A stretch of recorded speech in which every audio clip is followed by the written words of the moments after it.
Artificial intelligence has the potential to increase both the quality and the quantity of work that a learning business does. And there are a variety of factors that might speed up or slow down a learning business's adoption of AI.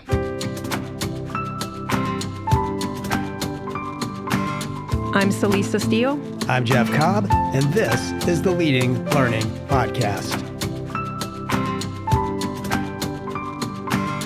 Capacity is one of the 5 domains in our learning business maturity model.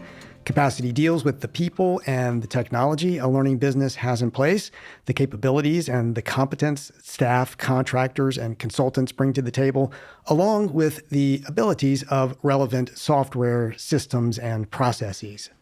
There's a quantitative and a qualitative aspect to capacity. How well can the people and the technology do the work? That's the qualitative side. How much can the people and the technology do? That's the quantitative side of capacity. And artificial intelligence, in our view, has the potential to change both the quality and the quantity of work that a learning business does. And so we want to focus on barriers to the adoption of AI and the potential accelerators of AI adoption in this episode, number 410. So there's going to be a growing expectation that individuals, whether those are employees or contractors that are serving a learning business, make use of artificial intelligence in the work that they do.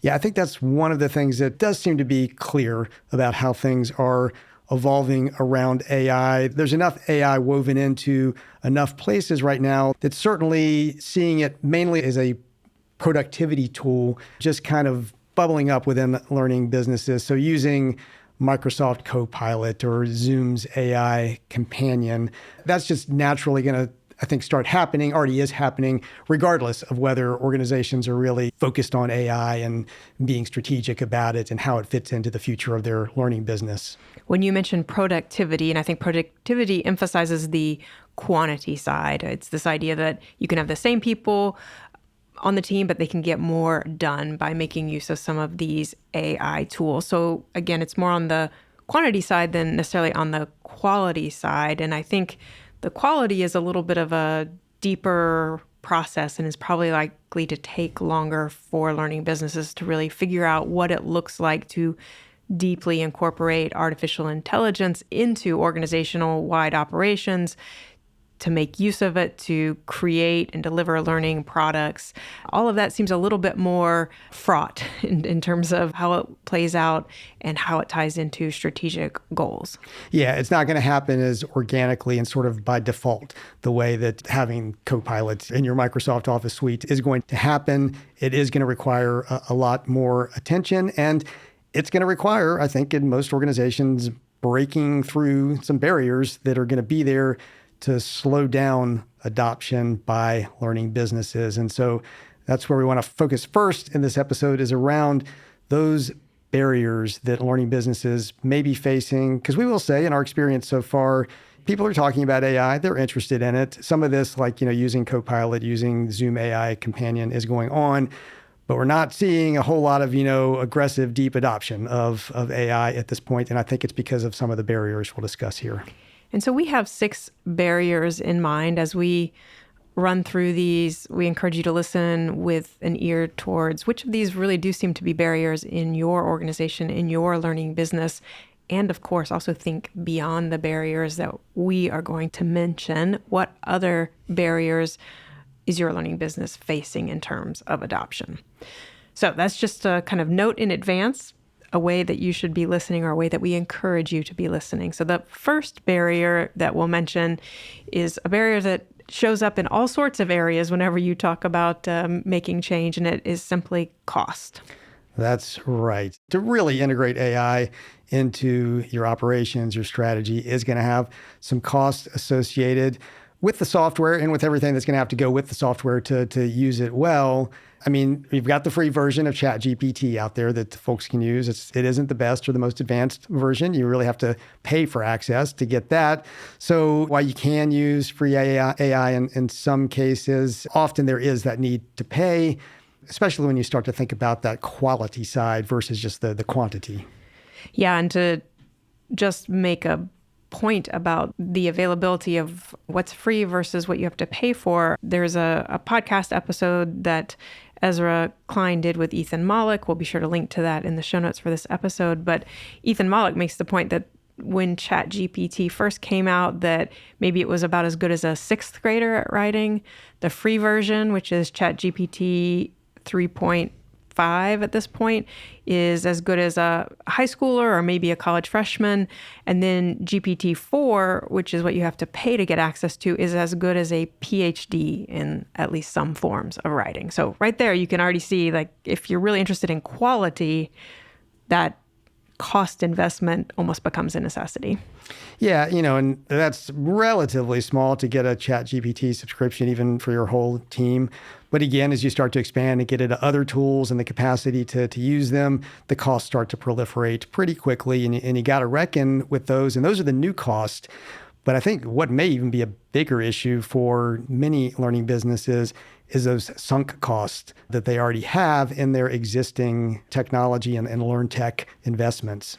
Right. A lot of learning businesses have a learning management system that they invested heavily in, not only in terms of the software costs, but again, the people time just to figure out how a lot of pain, how to integrate it, how to make it work with your processes, how to get everyone trained on it. So you have the cost of legacy systems plus all the surrounding processes and education that you've already spent essentially money on for your team. And so it's going to be a little bit hard probably to divert funds away from some of those legacy systems until there's a crystal clear, pretty fast path to the return on investment. And so, that's kind of, we're seeing that as a barrier. So that's cost, both the new cost and dealing with those sunk costs that you already have. Now, number two is perceived lack of demand from learners. And this might take a little explaining, but you hear about these AI-driven learner scenarios that are all about personalization and dynamic and everything else, and they're really predicated on this notion of what could be characterized as the ideal learner. So someone who really appreciates and proactively seeks out learning experiences that are personalized, that do dynamically adapt to their needs. And not to be overly cynical, but to be realistic. Realistically cynical. To be realistically cynical. That's good. A lot of learners simply aren't that ideal learner. They have a need. They're trying to get their job done and they need some piece of knowledge or a new skill to do it. So they're really after that. And maybe they don't care so much how personalized or dynamic the experience is. Or maybe they just have to check the box if they have some sort of CE requirement. And again, then in that case, they really just want to check that box and move on. Yeah, and I think a lot of organizations, individuals who are creating learning programs, they like the idea of serving that ideal learner, but I think they know intuitively, or they feel like they know intuitively, that maybe we're not there yet. Maybe this isn't the time to be aiming that high with what we're doing. Now, that said, and this may sort of already point towards the accelerator camp that we're going to talk about in a little bit, the growth and enthusiasm for platforms like, say, Duolingo, which seems to have a pretty strong fan base. I'm one of them. You're one of them, and I've used it too. In fact, it keeps bugging me to come back. But the enthusiasm around those types of platforms suggests that there might be more latent demand than many learning businesses appreciate at this point. So we've talked about cost as a potential barrier. We've talked about perceived lack of demand from learners as a potential barrier. A third barrier is lack of time. I think it's very easy to say that learning businesses should make more time to explore artificial intelligence, to poke around and understand the possibilities, run some pilots, do some experiments. But I have met very few learning business professionals who feel like they have time to do that sort of piloting and experimentation and just poking without a really clear return on investment, given all of the other things on their plate. Yeah, usually plenty of other things to do for the individual, for the team, and saying that you're going to make this a priority right now can just be a stretch in a lot of instances. So lack of time. And then number 4, a lack of understanding.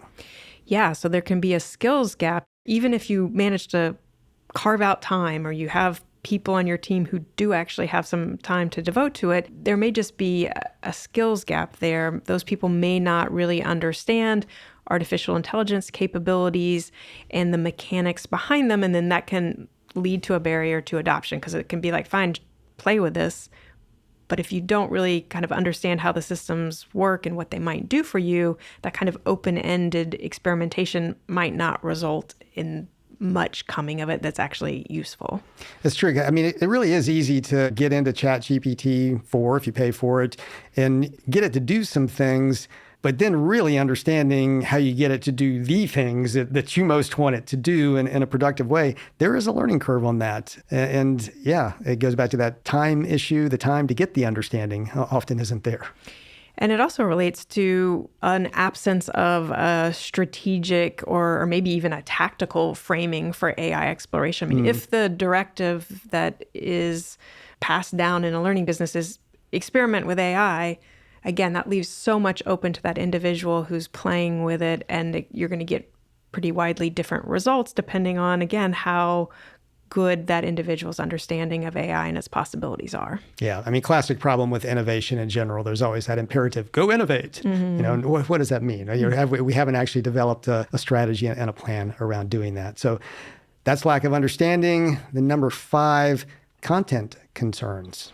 And this is kind of an umbrella for us. There are a number of things that we're categorizing as content concerns. Think about accuracy and hallucinations, for example. And obviously that's a very big deal in the context of learning businesses, where often the content absolutely has to be reliable and factual. Yeah, I mean, if you're in healthcare, for example, medical, you can't be putting stuff out there that is not completely reliable and accurate. So definitely, the valid concerns around that does have to be addressed. There are concerns around data privacy and security, particularly around sensitive learner data that might be coming in. A lot of data churning through AI, and exactly what's happening with all that data isn't always clear. Which leads to then ethical concerns around what data do you have the right to share with an AI tool that your learners have given to you. And tied up in those ethical concerns, there's also concern around bias. Yeah. And I mean, this is the kind of thing that's always making headlines, I think, around AI. But the bottom line is even the developers don't know exactly how it all works. There's a bit of a black box in these large language models and other types of AI. And, the data used to train these large language models has the chance to, perpetuate stereotypes or exclude or disadvantage certain groups of learners, depending on what goes into that training, and perpetuating equity issues and all sorts of other issues that we're already wrestling with before AI. We don't need to have exacerbated by something that could take it to even bigger scale than it is now. So a lot of barriers wrapped up under that umbrella of content concerns. And then the 6th barrier that we'll mention, this is the final one that we have brought to the table today to discuss, is culture. Culture is always a big one. There, resistance to change. There's a lot of comfort with traditional models that can slow down AI adoption. I mean, this happens with any new technology, any new approach coming into any sort of business. And certainly there are many areas of we've always done it this way. I mean, we've seen even resistance to advances that are driven by learning science within the learning field. Certainly, you throw in something that feels a little less certain or harder to understand, like AI, and yeah, that resistance is bound to be there in many organizations. Yeah, there's a certain amount of inertia that can prevent the adoption. Just again, like you were saying, we've always done things this way and they're working fine. Why do we need to change? I think silos, which can also kind of come from culture, can further exacerbate adoption of AI, because even if one person or one team within a learning business or an overall organization figures out an effective use of artificial intelligence, will others in the organization even know about it? And if they know about it, will they be encouraged to adopt it or apply it in their area? So I think silos are another aspect of culture that can really be barrier to adoption of AI. So to loop back and kind of note all of those again, the barriers we're seeing are around cost, both new cost and sunk cost, around a perceived lack of demand for learners. So maybe it's just not time yet to do this, a lack of time on the part of the learning business and its staff. You just don't have the time to do this. A lack of understanding, just really this kind of relates to the lack of time potentially, but just knowing enough to be able to really get the full potential out of AI. The fifth one, content concerns around IP issues, privacy, ethical considerations, bias. And then finally, number 6, the one that's always there in any big shift in technology or strategy or anything else is just culture.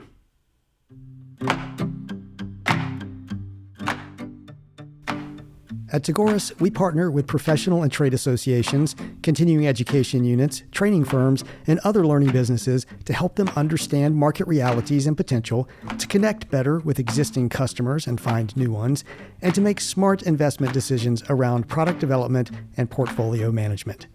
Drawing on our expertise in lifelong learning, market assessment, and strategy formulation, we can help you achieve greater reach, revenue, and impact. Learn more at tagoras.com/more.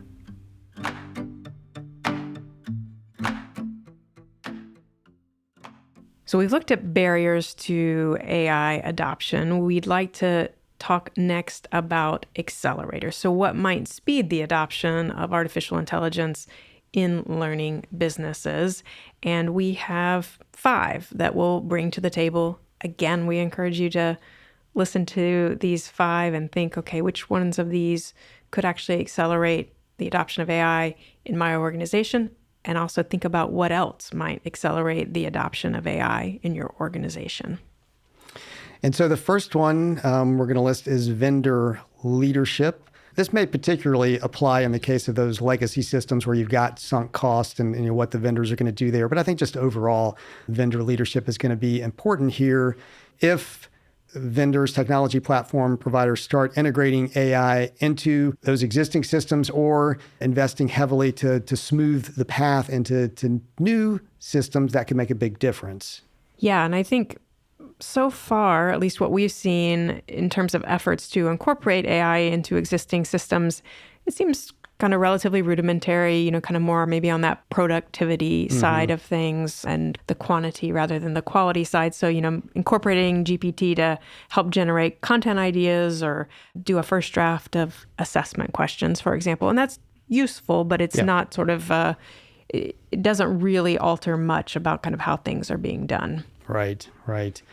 So hopefully, it's hard to remember. I mean, in some ways it's late days, but in other ways it's early days because, the whole chat GPT shift, really, that really marked a turning point, which didn't happen all that long ago. So you could argue we're still in somewhat early days and vendors are really starting to catch up and accelerate their efforts. So I think we probably will see a lot more vendor leadership coming in the next, 1 to 5 years. But that would be a big factor to speed adoption.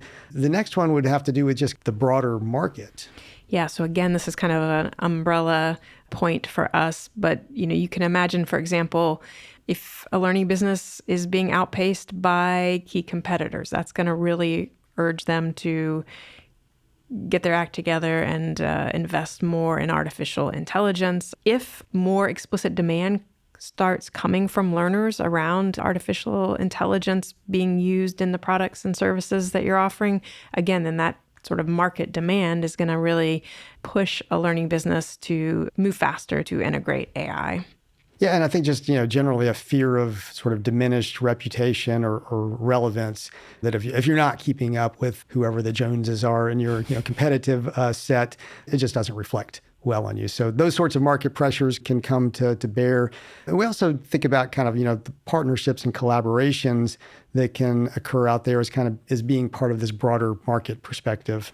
Yeah, so kind of like with the vendor leadership piece where a learning business can take advantage of what a vendor of a learning platform might be making available. Another way to kind of potentially leapfrog or accelerate your own adoption of AI is by partnering or collaborating with someone who already is further along that AI path than you are. So you really seek out new relationships, might be in the academic field, for example, and you can share knowledge and resources and use cases, and maybe that, again, speeds the adoption and application of AI. So vendor leadership, number 1. Number 2, just changes in that broader market and environment that are going to impact how you're thinking about AI. And then number 3 would be another major shift in AI itself. Right. You mentioned that in some ways these are early days, some ways maybe late days, but with the introduction of ChatGPT, I mean, that really got the world's attention because I think it allowed many people to see firsthand what the potential for this generative AI was. And so if there were to be some other sort of shift like that or some sort of event that really could speed adoption even further. Right. And one that's out there potentially right now is the broader release of Sora, Sora, which is basically the video version of ChatGPT. So using generative AI for video creation. It's in, I guess, beta or sort of limited distribution right now. I have not been able to get my hands on it so far, but I've heard fairly incredible things about it. And if you suddenly have this tool that allows you to crank out really, relevant, high quality video very easily, that could be an inflection point. We don't know. We'll see exactly how much impact that has. But that's just one potential example. ChatGPT was in many ways that proverbial tip of the iceberg because so much had been going on underneath that for so many years. And that's just sort of what became sort of visible and caught the eye of the general public and suddenly created this big shift. Something else is going to bubble up, no doubt, within the next 1, 2, 3 years. So the fourth accelerator or potential accelerator that we see around adoption of AI is regulation and guidelines. I think this would help in terms of clarifying a lot. Like we were saying earlier around some of the barriers, there's just a lot of sort of lack of understanding about what AI can actually do and how it works. So as regulations are rolled out, as clear guidelines are developed, that's going to help build trust in artificial intelligence, and it's going to make it clearer how to deal with some of the barriers that we talked about, things like intellectual property and what can or can't you own, around bias, around ethical issues. And if you have regulatory bodies developing those guidelines and overseeing things, then that takes the burden off of the individual learning business to have to work through legal opinions with a lawyer on their own. And then they're really allowed to think about, okay, within these rules, within these guidelines, how can we make use of it?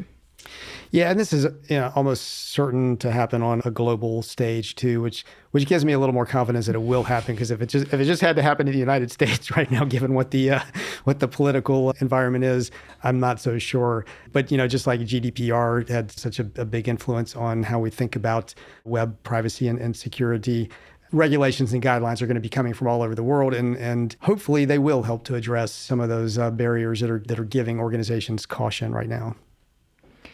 And then the fifth and final potential accelerator that we wanted to talk about is simply a good business case for AI. Always good to have a good business case for things. And this, of course, will go back to, things like cost and understanding learner demand and all of those barriers that we spoke to earlier. A good business case is going to address and figure out how you work your way through those. And it's going to address our classic triumvirate of reach, revenue, and impact. Right. Again, the business case can sort of be broken down into, how is AI going to help you with your reach? How is AI going to help you with your revenue? How is AI going to help you with your impact?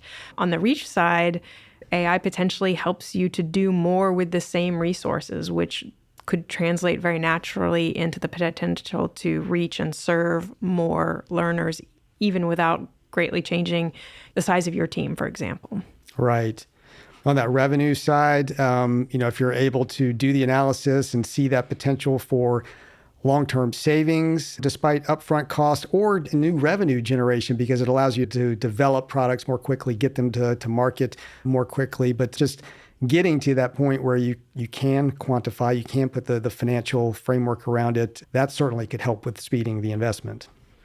And then around impact, AI offers the potential to unlock some of those holy grails of learning that we've been talking about for a long time, decades at this point. Things like personalization, things like just-in-time or point-of-need learning. And if you can do that, that's going to allow you to better serve those learners. It's going to allow you to have more impact as a learning business. And if you can begin to see that can be part of that good business case for investing and adopting AI. Yeah, and I mean, and the same technology that's going to make those things possible is also going to make it possible to get the data from them and know how effective they are, which goes back to regulation and all of the content concerns and everything else. But the potential for, really being able to serve the individual learner well, the organization well, the broader communities in which the individuals and the organizations work, and tracking the data around that, and whether it's actually having an impact or not. We've never been at a point before, I think, where that was as possible as it's starting to be now. So basically a good, strong business case for AI that helps you kind of quantify and qualify the potential for impact on reach, revenue, impact. That can help accelerate adoption. The fourth point was around regulation and guidelines, as if those are rolled out, that can help with the speeding the adoption of AI. Third, we had mentioned another shift in artificial intelligence, some sort of development, kind of akin or similar to the release of ChatGPT. The second thing we had talked about in terms of an accelerator was just broader market changes. So, as competitors adopt AI, or as learners begin to clamor for AI, or other partners and players becoming more tuned to AI, that's going to push learning businesses to also pay attention. And then we started our list of potential accelerators with vendor leadership. So if you have tech companies, for example, that invest in adding AI to their existing systems or developing new systems that then you can sort of relatively seamlessly transition into, that will help with adoption.